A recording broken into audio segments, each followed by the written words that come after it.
भनेको उर्मिला छिटो आउन मान्छेलाई कस्तो हतार भइसक्यो एकछिन न बाबा छिटो आउन हो गाह्रो भइसक्यो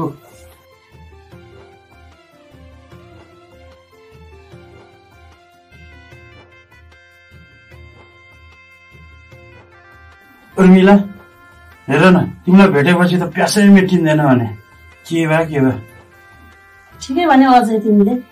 यो प्यासी भाउजूलाई भेटेपछि कहाँ प्यास मेटिन्छ त हो र तिमीलाई यसरी सुत्नलाई गाह्रो भयो होला सिधा भएर सुत नि त हस्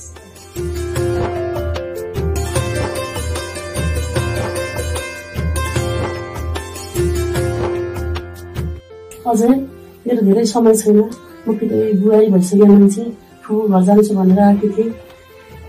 ल म जान्छु है मेरो टाइम भइसक्यो एकछिन मेरो आएर नै पुरा भएको छैन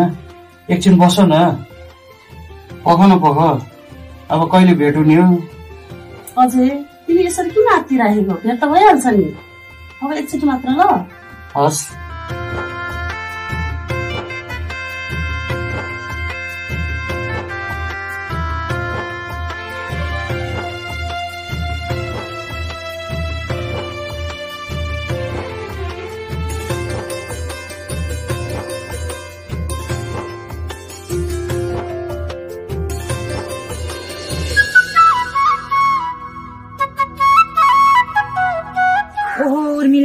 यतिको चिटिक्क परेर बिहान बिहान कहाँ जानु लाग्यो कहाँ जानु नि घर जानु लाग्यो ए हो र किन त हिजो घरमा थिइनस् र ठिक भनिस् तैले म हिजो ठुलो घरमा थिएँ अहिले आउँदैछु आफ्नै साथीसँग पनि नढाट्नु उर्मिला त कहाँ जान्छेस् के गर्छेस् मलाई थाहा छैन र बरु भन् न तैँले तेरो बुढा र त्यो केटामा के फरक पाएको छस् फरक सुन्छस् धेरै फरक पाएको छ तँलाई थाहा छ बाँझो खेत जोत्नलाई के चाहिन्छ भनेर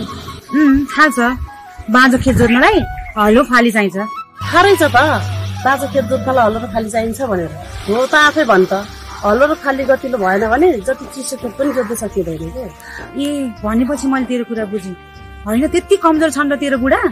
जब एउटा हलो र फाली पनि सम्हाल्न सक्ने अब म तँलाई कसरी